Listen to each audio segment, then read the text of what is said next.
And I'm Des Dearlove. We're the founders of Thinkers50, the world's leading platform, the latest and best in management ideas.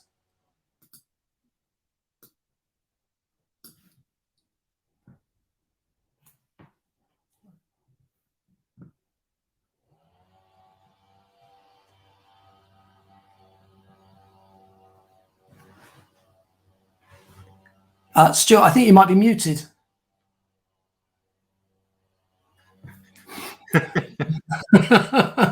I thought it was me. Where did you get to? I'm Stuart Crainer anyway, and he's Des Dearlove, and we're the founders of Thinkers50, the world's leading platform, the latest and best in management ideas. And I was just telling everyone whilst I was muted that we've got an event in November, and all the details can be found at thinkers50.com. And it'd be fantastic if you could join us. And we are currently announcing, when we're not on mute, we are currently announcing the shortlist for the awards. Today we are delighted to be talking with one of those shortlisted for the Thinkers50 Talent Award, Lindsey Pollak. Lindsey is a New York Times best-selling author and one of the world's leading career and workplace experts. She is passionate about helping individuals and organizations navigate and thrive in the ever-changing world of work. Lindsey's most recent book is Recalculating: Navigate Your Career Through the Changing World of Work. And her previous books include The Remix: How to Lead and Succeed in the Multigenerational Workplace. We have 45 minutes with Lindsey, so please let us know where you are joining us from today and send in your comments, thoughts and questions as we talk. Lindsey, welcome. I hope you're unmuted. It's how every Zoom, every StreamYard starts. I'm so delighted to be here, Stuart and Des, and just so honored to be shortlisted for the Talent Award and to be a past listee on the radar list. So thank you for the work that you do in supporting all of us. So the new book, the current book, how did that come about? Is that something that grew out of the pandemic, or was that sort of already in the air, in the ether? That's exactly right. I didn't mean to write this book, and I know I probably shouldn't say that, but I kind of call it my accidental fourth child. I had written The Remix about the multi-generational workplace in 2019, and I was out promoting it pretty heavily in March 2020 when we all know what happened. And I was kind of sitting alone. I had gone, as probably many speakers relate to, I'd gone from a full calendar of events to promote The Remix to a completely empty calendar in a 2-week period. And to be honest, it was really frightening. And my instinct in those moments is to reach out and interview people and say, what are you doing? How are you handling this? And I started to have a lot of conversations with entrepreneurs like me and authors, but also people looking for jobs and heads of HR and so on. And I found it really interesting how different people were handling this kind of unprecedented situation. And I've always struggled with book titles, but this one kind of came to me in a flash. I was in my New York City apartment looking out the window, and I saw cars on the street. And I just had this flash of that moment when you're driving your car and you make a wrong turn or you hit traffic and your GPS or sat nav says recalculating. You can't go the way you wanted to go. You're going to have to find another path. And that became the inspiration for the book. I love that metaphor. I have to say, once I got it, the idea that you can no longer get out, have a kind of career map. We now have to be prepared to recalculate at every step along the way. But what does that actually sort of translate into? I mean, how is that different to what we would do? Because we were moving, it felt like we were going in that direction anyway. And then maybe this has sort of hastened this change. Is that how you sort of perceive it as well? I really do. And when I started to research this topic, which essentially is a fancy word for pivoting, right, or career change or growth, is that the people who I think have been most successful, let's say in the past 20 years, are the ones who are constantly adjusting and pivoting. I don't think anyone can be successful anymore by saying, well, I'm going to stay on the same path and just kind of rise up the ranks. That really doesn't exist. So whether you call it a portfolio career or a slash career or a Ferris wheel career, a jungle gym, a lattice, I've heard all those terms. What it means is you've got to be in control and constantly kind of making adjustments along the way, which means it can be a huge change, like a career transition, or it can be staying in your organization and just taking on yourself to upskill or reskill. But it's the idea of never coasting. And I think really successful people have been doing that forever. But now, as opposed to being a nice thing, I think it's a must-have for anyone who wants to succeed. in many ways, it seems to me we're being very slow to catch up with this idea, because I mean, somebody like Charles Handy was talking about the portfolio career in the 1980s. So people have been talking about it for a long time, but now it seems to be reality. Why the time lag, I guess? It's a great question. I started my business in 2002, and even then, it was very unusual to sort of say, well, I'm going to, forge my own path. You could start a store or something, but to sort of be a thought leader or an author, a speaker was still very unusual. And I think what's changed is the idea that being entrepreneurial, which in the 80s was, I think, almost a negative word, right? You were, kind of putting things together and, trying to just make a quick buck. I think that the idea of being entrepreneurial, whether it's having a side gig, which 40% of Americans do, or even pivoting within your own organization, is much more accepted. And frankly, I think a lot of it has to do, in the United States at least, with the loss of the idea that your work will provide you with a pension and a retirement path. So when you are now in charge of your own future, we've seen a lot more people jumping opportunities. In the global economy, we've seen a lot more opportunity to pivot and change and have a different kind of career. So I think some of it maybe hasn't been resistance, Stuart, but really necessity, that a company is not going to keep you employed for 30 or 40 years and let you retire with a gold watch. I think that workers have realized that they're going to have to take control. And unfortunately, for a lot of people, they maybe didn't want that because it was a nice idea that a company would take care of you. Yeah, I mean, I guess on the upside, it could be deeply liberating. But at the same time, you are removing a sort of paternalistic, sense that someone else is going to take care of us. So, what does it actually mean in practice then? What are the new, if you like, the new sort of career navigational skills, and how are they different, perhaps, to what we might have thought in the past? So I think the first step, and I don't know if it's different, but maybe more prominent now, I'm kind of embarrassed. This is my fourth book, and it's the first time I've written very seriously about mindset and the importance of what happens here as opposed to your resume or your LinkedIn profile or your personal brand. My entire first chapter is about mindset, because when I started interviewing people for this book, that's where every conversation started. Because with the pandemic, how you approached it was absolutely critical. So for example, I had people who said, okay, I've been out of work for 6 months. And half of them said, I'll never get a career again. I've taken such a long break. My career is ruined. And I kid you not, which kind of is probably how I would have approached it, to be honest. And the other half said, I'm raring to go. Any company would be excited to have me because I've been out for 6 months and now I have all these fresh ideas. And that was entirely a mindset decision. Or even if you're in a company and maybe where we are now, where they're returning to the office or it's unclear, there's a lot of uncertainty and waiting. Well, what can you control? Where can you take charge of things? And can you make that decision? So I think a lot of it is things like growth mindset, with which I talk about a lot. A lot of it is controlling what you can. A lot of it is knowing your priorities and values and making decisions on that. And then I think a lot of the strategies after that are quite similar to the past, which is have a strong LinkedIn profile, which is, work your network maybe in different ways, but that mindset is just absolutely critical. It's funny, isn't it, how clear it becomes once you get the growth mindset versus the fixed mindset. I see it now. It applies to, every aspect of life, and you see it much more clearly. And the trick, of course, is if you lean towards having a bit of a fixed mindset, is whether you can pivot your way out of that into approaching things as opportunities. I mean, are there any tricks to that, or is that just how we're sort of naturally set up? There are, and all credit to Dr. Carol Dweck out of Stanford and the fabulous book Mindset. I have to say, I think I leaned toward a fixed mindset. And when I started to study growth mindset, it was a game changer. And it's amazing when one thought can do it. And I'll tell you my favorite trick from mindset, which is the word yet, Y-E-T. So I don't like change. Well, no, you just don't like change yet. You could find a way to adapt better to change. I can't change careers. I'm too old. No, you just haven't figured out a way to change careers yet. I don't want to work in the office. No, you just haven't found a strategy that works yet.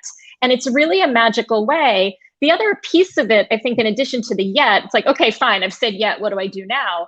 The number one question I've been getting in promoting Recalculating is quite simply, how do I motivate when things are so bad, when I am so down, when the Delta variant is raging and I'm scared? What do I do when I don't want to do anything. I can't believe how frequently, and from different demographics, I've gotten that question, from college students to people who want to, come out of retirement. And I think the answer with the growth mindset is you take the absolute smallest step you possibly can. And maybe that is altering one word on your resume. Maybe that is opening an email. You don't even send it, but you open your email account and think about sending an email. It is these baby steps, because people think career change or recalculating is this enormous cliff jump. But the reality is, if you take a small step every day, you're going to get to your goals, and it's a lot less scary in these very uncertain times. So I think the word yet and baby steps are really critical to actually putting a growth mindset into practice. I always struggled with the word career, because it seemed to me kind of slightly delusional, feeling that it could all be planned. And I think people have been deluding themselves. I think your work points out really that people, it can't all be planned in a nice straight line. I've also really gotten away, Stuart, from the phrase dream career or dream job, which I admit I used to use a lot. And I actually got a lot of pushback online. And we know people are very vocal when they don't like something you say on LinkedIn or social media, that, what, every job's not going to be a dream job. And frankly, there were a lot of people I interviewed who said, I wasn't going to get a dream job right now. I interviewed a young woman who graduated from university. She couldn't find a job at the beginning of COVID. She needed money. She had to start paying back her student loans. And she got a job at the grocery store because that was all that was available. And she said, you know what? Was that my dream job? Absolutely not. But I needed the money. So I went in with a really positive attitude. I talked to everyone I met at the grocery store. I wanted to work in marketing. So I asked the head of the store if I could work on the displays and some of the advertising. I turned that into an opportunity. And I wrote an entire chapter called Turn Any Job into a Good Job. Instead of this idea that there's some perfect, utopian job out there, you can take whatever situation you're in and make it an opportunity. And I think that really resonated with people as well, particularly if you're not able to make a change right now. I think working in grocery stores is really underrated. I mean, we were involved in a project, and it was about the backgrounds of CEOs and successful leaders, and many of them had very early experiences in sales jobs. I can't remember which CEO it was, but one of them had been a tour guide, which is kind of a selling job. That was the farmer guy, Stuart. Yeah. That was the farmer guy. I was a tour guide. I was a tour guide in college. Yeah, it's a great start. It's a great thing. And then another guy had sold their dog food from the back of his car. And so I think that kind of salesmanship and those sorts of experiences are crucially important. Have been kind of pushed to one side as people try and do internships at merchant banks or things like that.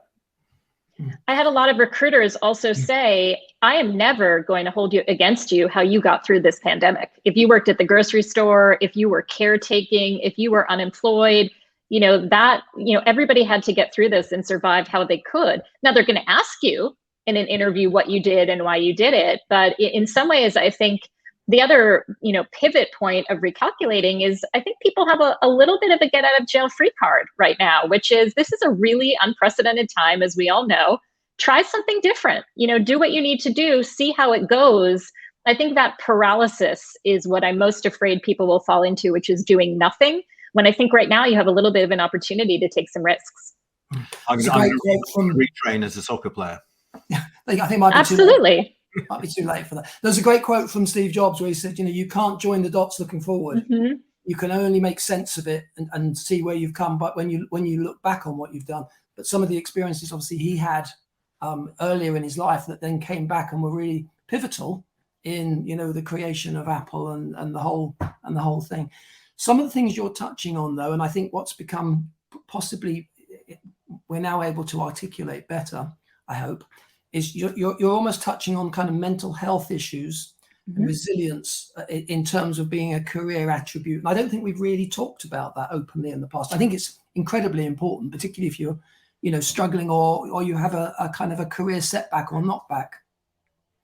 I think that's exactly right. And it's so interesting. I myself have struggled with general anxiety for 20 years. I take medication.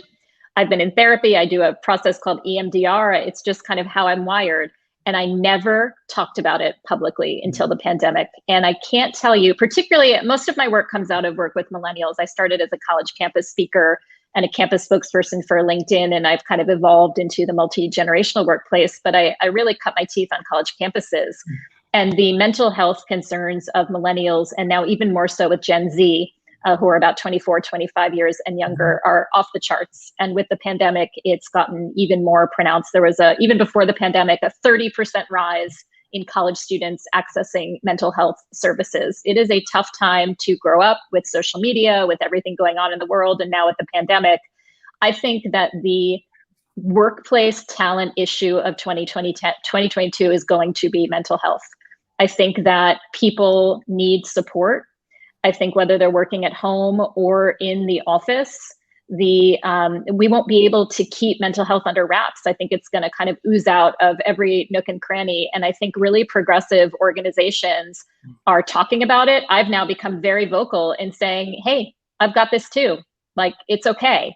And I'm going to talk about it. Maura Aarons-Mealy has a great podcast, The Anxious Achiever, where she talks about leadership and mental health. I don't think you would have seen that 10 years ago. Wall Street had a mental health awareness week. I don't think you would have seen that 10 years ago. So I think leaders who make it okay to have these conversations, who talk about their own struggles, and I think organizations that add mental health support services to their benefit offerings are really going to lead the future. And I think particularly for young people who have less of a stigma to talk about these things publicly, which I think is really positive, is a game changer. But it's not something I ever kept a secret. It just sort of didn't occur to me to talk about it publicly and professionally. And now I make a point to do it because I think you're right. This has been under wraps for too long. And with the pandemic, I think we have no choice but to admit that a lot of people are struggling. Thank you for bringing that up. Mm-hmm. I mean, I think too, as part of it's the anti, you're talking about the dream career. We've been fed some lines and we think that because somebody's become a CEO, that everything's perfect and they don't have moments of doubt. And I mean, all this stuff, this whole sort of notion that things aren't as black and white or as simple, and that everybody struggles with uncertainty and it's okay, seems to be, coming, which I think can only be healthy for wider society too. Yeah, Stanford University did something they called the Resilience Project because they had so many students who thought they had to be perfect, right? Because they were at Stanford. Yeah. And they interviewed professors. They did these videos, which were fabulous. And professors would say, hi, I'm the head of the physics department and I failed my first physics exam, or, my first 3 books were rejected. I think it's so powerful to share it. And one of the things I always say to college students, I've been doing this research for 20 years. I have yet to meet a person who said, hey, my career was just smooth sailing, whole way through, never had a problem, never met a difficult person. It just doesn't exist. So if you understand that from the beginning, I think you're going to save yourself a lot of pain and suffering. So I love that you at Thinkers50, make that prominent. None of us, even we're shortlisted for this amazing award. We're not perfect. We struggle just like everybody else. Yeah, no, and we deliberately leave things on mute sometimes just to show our imperfections. I mean, Stuart, you were such a beautiful example of that. Thank you. Yeah, I was only doing it to be an example, yes. Yeah, thank you. Thank you to everyone who's joining us today. There's a question from Madeline, who's in Belgium. Would love to hear more about the multi-generational aspects of the new realities of work, meetings, online, hybrid. I suppose the pandemic has exposed the multi-generational approaches and comfort areas. Yeah, Madeline, thank you for that. I think there's a myth that young people love working from home and hybrid because they love to be in front of their screens, and older people want to be in person, and that is absolutely untrue. There are very few generational correlations, although you'll see articles that say young people want to come back and older people don't. It's not true. I think there's more of a personality piece that introverts versus extroverts, I think, have different feelings regardless of age. What I do know is that the pandemic has been an extraordinary way for people of different generations to show why we need generational diversity. So, the kind of silly example is I was on a call with Gen Z who said, I've never been through a bad economy like this before. And I said, I lived through 9/11 and I remember how uncomfortable it was to try to do business when there was such, a tragic event happening in my country. Let's talk about it. I'll tell you how I got through it. And there were times when I couldn't make StreamYard work and I needed somebody who was really good at technology to help me with that. It showed why people with different experiences and perspectives are valuable to have on the same team. So I think the message is don't make assumptions that because of somebody's age or generation, they have a certain feeling about remote or hybrid work. And I think that the critical action item that I would recommend to everybody, and I think it's generational, but I think it's also just human, is I've gotten the habit now of anyone that I'm going to communicate with saying, Stuart, Des, would you prefer camera on or camera off? Would you prefer a phone call or a Zoom? Never make assumptions that somebody wants to communicate a certain way, and be adaptable to the person you want to communicate with, because it's not just about the message you want to say. The medium has become really important. I know here in New York, some people are not comfortable getting together in person because of the Delta variant. And I want to be respectful of that. I don't want to assume that anybody has a comfort level that I do or don't have. So I think the generational piece is not making assumptions and really being flexible and questioning how people choose to communicate, which may or may not be generational. And in terms of, all the way back, as Stuart mentioned, all the way back to sort of Charles Handy, and Tom Peters was another one talking about our personal brand. Yeah. I remember Tom saying, years ago, Tom saying, everything you do at work, you should be able to put it on your CV, or otherwise you shouldn't be doing it. It should be something that advances you as an individual. Is it a different world now? Can we build a personal brand virtually? Are there new skills to do that? Is it still possible to do that? I graduated college in 1996, and that article, The Brand You, came out on the cover of Fast Company in 1997. And I saved that thing for, it's gotta be 10 years. So that article was absolutely seminal for me. And I use it in all of my presentations to college students. I think personal brand is more important than ever before. For every topic that we've already talked about, you have to be the CEO of your own career. And everything you do, it's my favorite quote from Tom Peters as well, everything you do is contributing to that brand. How you appear, one of the things I think is so valuable about building a personal brand virtually is I have total control over this rectangle, right? I have complete control. So why wouldn't you have good lighting? Why wouldn't you put it at, the right angle? Why wouldn't you curate that particular moment? Because in so many situations, you don't have that control. So I think it's really powerful. Again, asking people if they prefer to communicate and having a point of view yourself about where you'll thrive in those situations. And I think, I see people sort of networking in the comments here on LinkedIn Live. That's a personal brand opportunity. I've had a lot of people say, I've met people because we've naturally been drawn to the same topics on a LinkedIn Live or a webinar, and I've been able to interact in those situations. So Carl in the chat talked about introvert, extrovert. It may be hard to walk into the Thinkers50 awards ceremony and schmooze with people there. You might be more comfortable in the chat on a webinar and use that. That's great. So absolutely, personal brand is critical, and I think more important than ever before. Thanks for bringing it up. Yeah, I think Carl's research is really interesting about introverts and extroverts. He's a McGill, and he's writing a book about it, because our experience is that the CEOs we've often encountered and senior executives are actually natural introverts rather than extroverts you would expect them to be. Surprisingly, I think they call it an ambivert. When I do Myers-Briggs, I'm actually like 51% extrovert. I'm outgoing. But man, after this, I'm going to go into my hole, by myself and read 3 books after being on a call like this. So I think people are surprised how many leaders are introverted. And I think how many people discovered during COVID how successful they could be being alone for a while and getting really, deep work done. I'm thinking of the work of Cal Newport, and being able to do deep work in private or quietly is really powerful for some people. But at the same time, I don't think we're giving enough attention to people who desperately want to go back to the office and miss that. I think we're sort of saying, oh, it's wonderful that everyone wants to be home. But I've interviewed many people who say, I want to be around people. I need that. I enjoy it. And a lot of young people, I'm very concerned about young people at the beginning of their careers who want apprenticeship, and they want to overhear leaders talking, and they want to walk past your desk, and they want to be in meetings with leaders. I think we really need to think about that apprenticeship sort of osmosis time and the mentoring that certainly can happen over Zoom and so on. But I think as companies plan their hybrid work arrangements, you've got to think about having the different generations and experience levels mixing. I'm very concerned that the young people are going to come on some days, the experienced people on others, and we're not going to get that cross-pollination. So there are a lot of people who really find value in being together too, not just the extroverts. Yeah, it's interesting. I was talking to must be a 26, 27-year-old, and he's part of a startup in London. But he said that what he's really missed out on is the ability to watch the founders of the company, to actually sort of effectively be shadowing them and learning, literally use the word osmosis.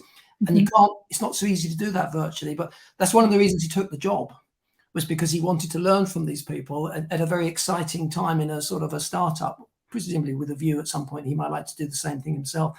But so, you know, it was a development opportunity which he hasn't been able to fulfill. So he's come over to London. He's hanging out in London in order to go into the office, even though he's sleeping on friends' floors and things, just so that he can go into the office, because he's based in Spain. Wow. No, it's fascinating, but it's good to know too that introverts can be leaders. I mean, I think that's another one of those myths that people had the sense that unless you were, you know, very, very confident and able to do public speaking and all those things that we associate probably with CEOs, you were kind of excluded from the leadership game, but that's obviously not the case.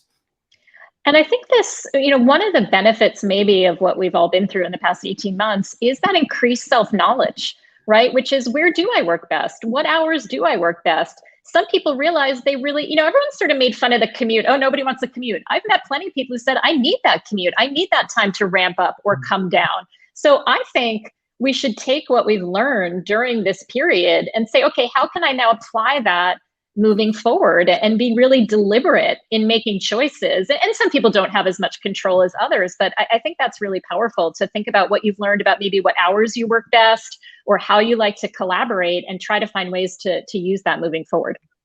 You know, I think what has happened is a bit of a reset, in the sense I think we just got into the habit. You got on the train and you went because that's what you'd always done. You got on an aeroplane. A lot of people were shooting all over the world just simply because they didn't actually stop and think, you know, do I really need, is this because some trips you do need to make and they're very valuable, but it was a sort of a default. People had their default setting. Some people it was to always be in the air and traveling, and some people, you know, so at least we're thinking about our choices now, which is good. Hopefully. Absolutely.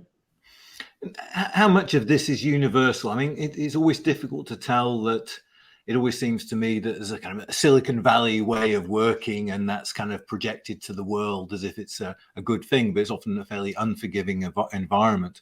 And it strikes me there must be huge differences across national cultures and across industries. I'm sure there's particular industries where coasting is probably quite possible in some organizations. Absolutely. I think that's such a good point. There's Silicon Valley, there's Wall Street, you know, there's big law, there's small business. And so what I'm sort of projecting is that we're going to see a widening of variety. So it used to be that some people went into the office every day and they sat at mahogany desks with their doors closed. And then you have kind of the other extreme of Silicon Valley. It's a wide open space and everybody's on scooters and doing their laundry and taking naps. There's a whole lot of gray area in between there. And what I'm hoping is that people find that gray. So for example, I think Goldman Sachs is going to be back 5 days a week. I just do. I could be wrong, but I think big Wall Street client-driven banks and law firms are going to be back. I think small businesses with 12 people are probably going to be remarkably flexible and be able to employ people all over the world that they couldn't do before. So I think as people have to be self-aware, I think organizations have to be self-aware. And perhaps as you think about people choosing careers, maybe you are an accountant. And part of your choice is not just, do I like company A or company B, but company A is 5 days a week in person. That's a good choice for me because I'm extroverted. Company B has a hybrid. Company C is fully remote. So it's not just the brand of the company or the salary, but maybe an entire other factor of career choice is going to be these different ways of working. And so I don't think everybody's going to follow the same model, but I can imagine maybe a second tier organization that's never been able to break out their brand with their employer brand with other companies might find an opportunity because they create a way to work that attracts the kind of people they want. Does that make sense? I just think it could create opportunities for employers to find a new lane. I think it changes the catchment area as well. We're suddenly aware that we are global citizens and that we can do these things. I see Carl Moore's picking me up on my old school views of introverts. Absolutely right. Sorry about that, Carl. Again, you know, presumably there's some fluidity in all of these things. But yes, people being able to make more informed choices you don't necessarily have to work for the company just because it's in your town or city. Again, it potentially is very liberating. Would you, I mean, when I was trying to, I'm not sure I ever got on the career ladder, actually. I'm not quite sure what happened. That metaphor of a ladder, there did seem to be, for some people at least, a sense of, inexorable climbing. Does that, or anything like it exist? I know we've talked about, the sat-nav kind of metaphor, but is this a better time or a worse time to be trying to come through if in the early part of your career? Oh, I hate to talk better or worse. I think it depends. I think there are so many more opportunities for women, for people of color, for people of different abilities. I think that the world has widely opened up to not have to work every day, 5 days a week for 40 years straight, without any breaks. So do I think there are still ladders? Yeah. I know people who are still working at the same company for 30 years, and that's great. It's just a significantly smaller number than ever before. And by the way, we always exaggerated how many people had that kind of career anyway. It was always against the norm because many people had to take a break. Many people got laid off. Many people started businesses and then did something else. So it was always a smaller percentage than we thought, just like the sort of traditional family of a mom and dad, 2 kids and a dog was never the norm anyway, but we somehow created it to be that way. So I think it's a lot more honest now. I think it's a lot more helpful to young people to not feel that they have to find a company where they're going to stay for their entire lives. I think it takes a lot of pressure off. Now, the challenge is you have a lot more decision making. You have a lot more change. It's a lot harder to have to keep pivoting over time. And so I think it puts a lot more of the burden on the individual to kind of find these paths. But to your point, that can also be very liberating. And I wonder, when I talk to college kids or even younger today, it wouldn't even occur to them to work at the same company for their whole lives. So they don't even have that model. So I think I'm in my 40s, I'm a Gen Xer. I might be the last generation that even knew that existed. And I think we might see young people who just never have that model in mind anyway. Now, this is different around the world, right? Certainly in certain Asian countries, that would still be the norm and what people aspire to. But I think in a lot of countries, in a lot of situations, that's not on the radar screen anymore.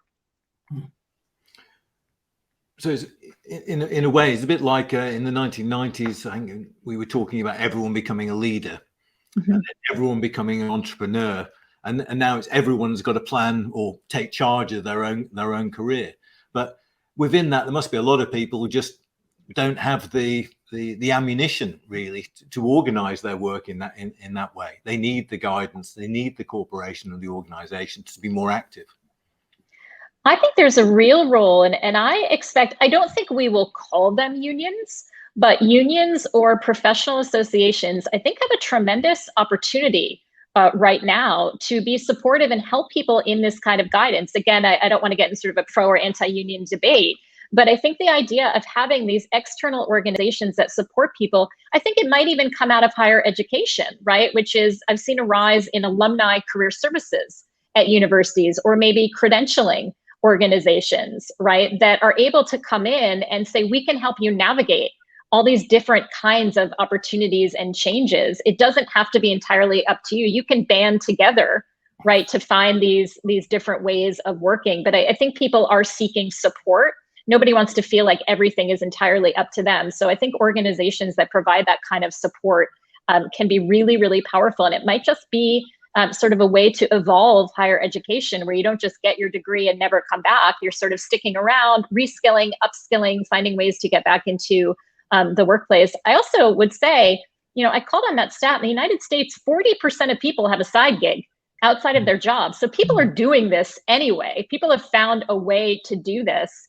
And I think a lot of people, it's out of necessity. So many women in particular have had to leave the workforce to take care of children or elders because of the pandemic and not having support. What are all those people going to do? I think anyone who provides services and guidance is going to have a really valuable voice as we move forward. I think it's a real opportunity. I know everyone says, crisis is a bad thing to waste, but maybe this leads to a lot of new ways of working and a lot of new organizations that can support people so they don't feel alone.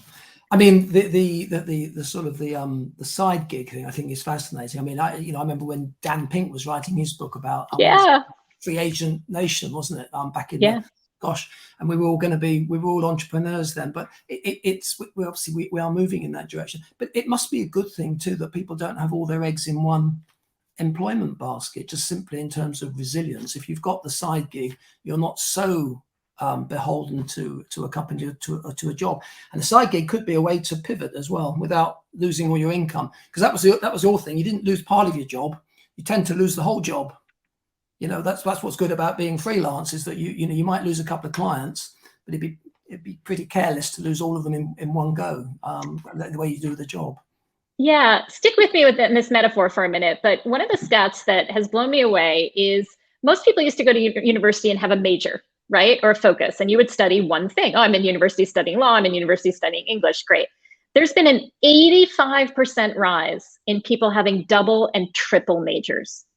So I wonder if the idea of one thing that you study and one career and one job is old school, let's say Gen X and older, and the idea of studying multiple things and having multiple careers and multiple sources of income is the new way that millennials and younger see the world. I think that we did it our way because that's just how I thought I was supposed to. I didn't know that you could do more than one thing. And now when that's the norm, who's to say that that isn't a better way to do things? Like, it doesn't feel harder if that's what you've always known. Mm-hmm. So I think it's just a completely different model of life and income that the younger people have. And I think it's changed out of necessity, as we've talked about, with lack of job security and so on. But I think that's how many of them see the world, and they don't necessarily see it as a negative. No, I agree. I think job security is one of those things I always thought was kind of an invention of the middle classes and the professions, because people, working people, never had that security. They were cast off at the whim of the employer. So I'm all for recasting education institutions and unions in new ways, and I think you're right. They're big opportunities. I'll be honest. Oh, go ahead, Stuart. I'm sorry. There's a question from Alexander in Poland about mentorship, which is something you've touched on. How important is mentorship, and what's your advice to build these relationships, which are often cross-generational? Because I think this Thank you, Alexandra. Strikes the heart of your work, really, and mentoring. Absolutely. It's the heart of my work. I started my career, I trace it to being a resident advisor and RA at university. I was overseeing a dorm of girls, and I loved it. And I loved being in that position. What I will say is I think we need a reimagining of mentoring. The idea that you have kind of a Yoda, mentor who's, wise beyond his years, who's going to guide you through your career. I think that's old fashioned. And frankly, I think that puts a lot of pressure on you to find some amazing person who knows everything that you don't know. And frankly, at the beginning of the pandemic, if I looked for somebody who had led a public speaking and writing career during a pandemic, I wouldn't have found a mentor because nobody had done it before. So I really believe in a widening of our definition of mentoring. I like micro mentoring, which is, I hope we're giving some micro mentoring on this call. I hope that, every time I follow you on Twitter, Des or Stuart, I get a little micro mentoring. I like that I get micro mentoring from a 9-year-old kid who attends one of my talks and asks a really cool, interesting question. So number one, I think mentoring can be much more broad. And young people who say, I don't have a mentor, I think it's on you to find mentoring wherever you can. From a generational perspective, what I recommend and I aspire to have and think I do is what I call a multi-generational board of advisors. So just as a company or an organization has a board, I think every individual, and certainly a leader, should have people of every generation who they talk to and ask questions to. And one of the people I admire most is the CEO of Estee Lauder companies, Fabrizio Freda. And Fabrizio is very well known for having a reverse mentor or a co-mentor, which is a junior person at his organization. And once a quarter, and he does this with his whole leadership team, they all have a junior mentor at their company, and they go shopping for makeup together.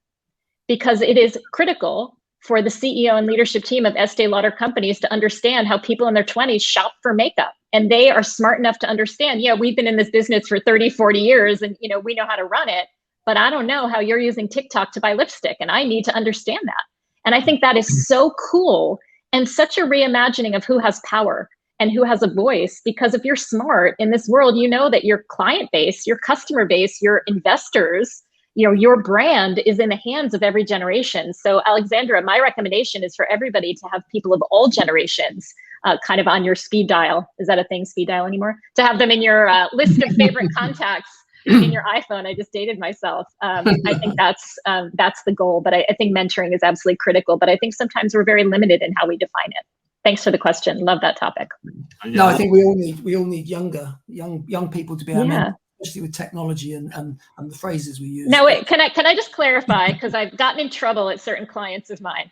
This does not mean if you are entry level that you should walk up to the CEO and offer yourself as a mentor. So you want to be a little subtle and wait to be asked. But yes, I do think we all need to get voices from everywhere. I did get dinged on that once when a young person said, Lindsey Pollak told me to come offer myself as a mentor.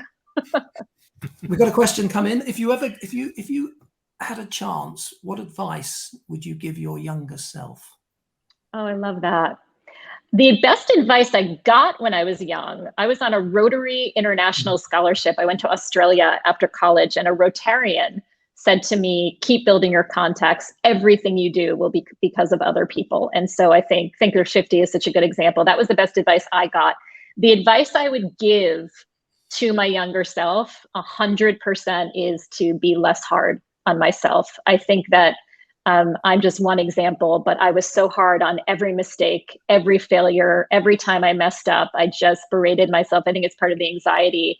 And I wish that I had realized mistakes are part of the learning. They lead you to the right path. But I think that I wish I had learned that lesson earlier. And I would try to impart that on younger people. Don't be so hard on yourself. Mistakes are part of the process.